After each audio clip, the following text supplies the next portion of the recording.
There are two Smelter Demons in Dark Souls 2, fought at different points in the story. The first time is fairly early on in the Iron Keep prior to fighting the old Iron King.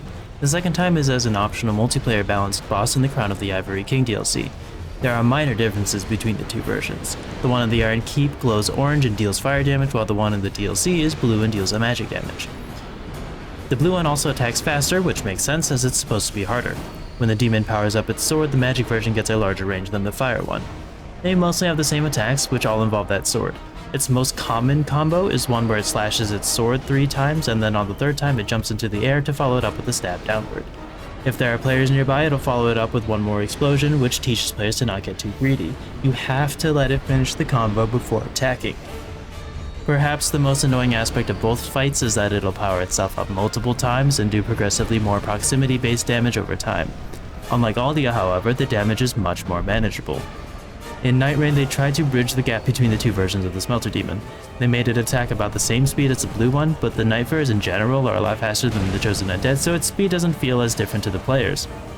The biggest changes that they had is start out as the regular Smelter Demon, but when it charges itself up the second time, it starts emitting purple flames, and if it charges it up again, it'll turn completely blue. Breaking this stance will reset it back to red, so the goal is to not let it get supercharged. Other than that, the fight is pretty much the same as it was in Dark Souls 2. The arena obviously is larger in Nightreign, so they gave its flame projectile a range increase, but that's to be expected. I think in terms of what boss from Dark Souls 2 to pick, Smelter Demon is a decent choice in terms of difficulty, and the way they merged the two versions of the Smelter Demon mechanically was a good way to go about it. The only problem is, it's another dude with sword boss.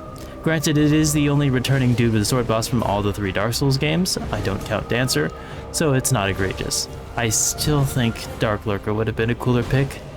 Smelter Demon gets an A tier. I think they managed to adapt it really well for Nightreign, combining the various aspects of the 2 Smelter Demons into one creature that will transition from red to blue unless you're aggressive enough.